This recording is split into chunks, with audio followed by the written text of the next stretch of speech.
Hi friends, welcome back to Sharu from Dreamland. ഇന്ന് നമുക്കൊരു അടിപൊളി ഫിഷ് ഫ്രൈ ഉണ്ടാക്കിയാലോ.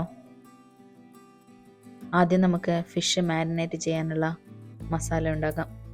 അതിനുവേണ്ടി ഒരു മിക്സി എടുത്ത് അതിലേക്ക്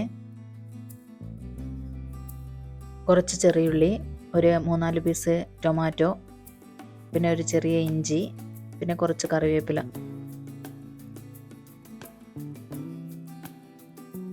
പിന്നെ അതിലേക്ക് നമുക്ക് ഫിഷിന് വേണ്ട മഞ്ഞൾപ്പൊടി ഒരു 1/4 ടീസ്പൂൺ, മുളക് പൊടി ഒരു 2 ടേബിൾ സ്പൂൺ.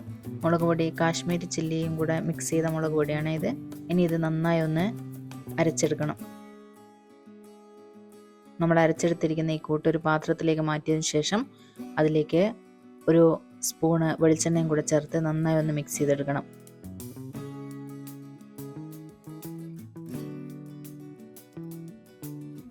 ഇനി അതിലേക്ക് ഫിഷ് ഓരോ കഷ്ണങ്ങളായി ചേർത്ത് നമുക്ക് നല്ലോണം കൈകൊണ്ട് ഈ ഒരു മസാല ഫിഷിലേക്ക് തേച്ച് പിടിപ്പിക്കാവേ.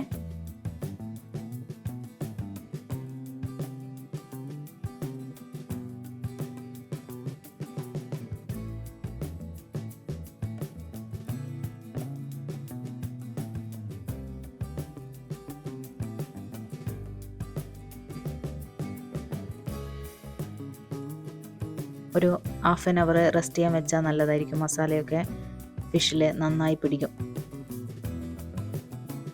അതിനുശേഷം നമുക്കൊരു പാൻ വെച്ച് ഒരു 2 ടേബിൾ സ്പൂണ് വെളിച്ചെണ്ണ ഒഴിച്ച് അതിലേക്ക് ഫിഷ് ഫ്രൈ ചെയ്യാൻ വേണ്ടി വെക്കാം.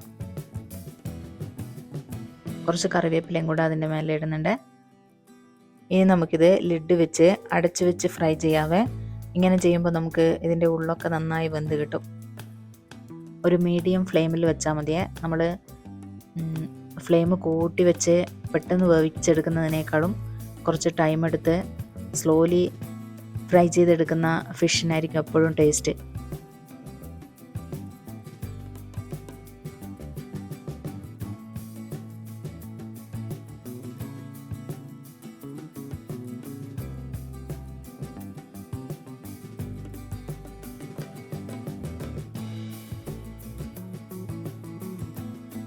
പിന്നെ ഒരുപാട് ഡീപ്പ് ഫ്രൈ ചെയ്യുമ്പോൾ നമ്മളെ ഫിഷിലുള്ള ഗുണങ്ങളൊക്കെ നഷ്ടപ്പെടുകയും ചെയ്യൂലേ. അപ്പോൾ അതിൻ്റെ ഫിഷിൻ്റെ ശരിക്കുള്ള നാച്ചുറൽ ടേസ്റ്റൊക്കെ നഷ്ടപ്പെട്ടിട്ട് നമുക്ക് കഴിക്കാൻ കിട്ടുക. അങ്ങനെ ആവാതെ ചെറിയ ഫ്ലെയിമിൽ ഈ ഒരു ഫിഷ് നമുക്ക് ഫ്രൈ ചെയ്തെടുക്കാം. ഒരു 10 മിനിറ്റ്സ് വൺ സൈഡ് നല്ലോണം ഫ്രൈ ആയതിനു ശേഷം അതൊന്ന് മറിച്ചിട്ട് കൊടുക്കുന്നുണ്ട്.